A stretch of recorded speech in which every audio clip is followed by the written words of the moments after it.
အာနာရတဲ့အကျင့်ရှိနေရင်အခုပဲပြင်လိုက်ပါမိတ်ဆွေ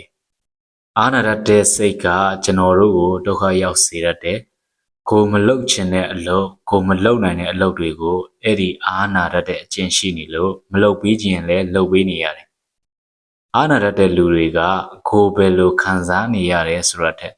သူတို့ဘာခံစားမှုတွေကိုပဲဦးစားပေးတတ်ကြတယ်ငယ်ချင်းဖြစ်နေလို့မိတ်ဆွေဖြစ်နေလို့ဆွေမျိုးဖြစ်နေလို့ဆိုပြီးငင်းရမှာအာနာရကြတယ်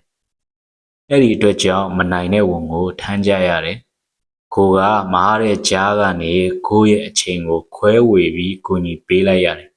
။တခါတလေမကူညီခြင်းပဲနဲ့စိတ်ရှုပ်ခံပြီးကူညီပေးလိုက်ရတာတွေလည်းရှိတာပေါ့။ဒါပေမဲ့ကိုကူညီပေးလိုက်တဲ့အရာကအဆင်ပြေသွားရင်တော့ကောင်းပါလေ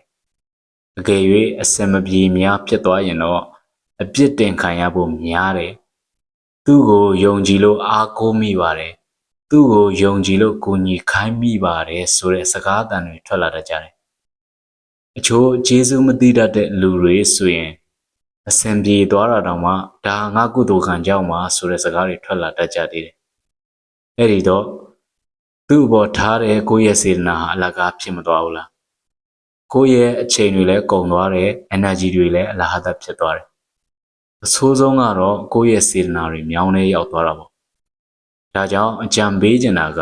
လူတိုင်းကိုအာနာတင်တလောက်ပဲအာနာပါ။မလိုအပ်ဘဲနဲ့အာနာနေရင်လူတွေရဲ့အသုံးချခြင်းကိုခံရတတ်တယ်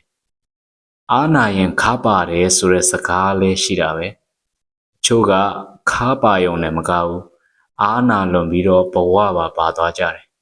။အဲ့ဒီလိုမဖြစ်ဖို့အတွက်ကိုစီးမြင်စည်းကမ်းပေါင်တစ်ခုသတ်မှတ်ထားပါဒီစည်းမျဉ်းကိုကြော်လာရင်တော့လက်သက်မခံဘူးမကူညီပေးနိုင်ဘူးကိုသတ်မှတ်ထားတဲ့ဘောင်တွဲကဆိုရင်တော့အကူညီလာတောင်းရင်ကူညီပေးလိုက်မယ်စသဖြင့်ပေါ့အဲ့ဒီလိုလှုပ်ထားတာကကိုလည်းလေးစားရရောက်တဲ့လူတွေရဲ့ကိုယ့်အပေါ်မလေးမစားဆက်ဆံခြင်းတဲ့စိတ်တွေကိုလည်းဓာစီထားတဲ့သဘောပေါ့ဒါကြောင့်မို့လို့နေရာတိုင်းမှာအားနာမနေပါနဲ့ညင်းသိရင်ပြတ်ပြတ်သားသားညင်းလိုက်ပါလို့အကြံပေးပါရစေ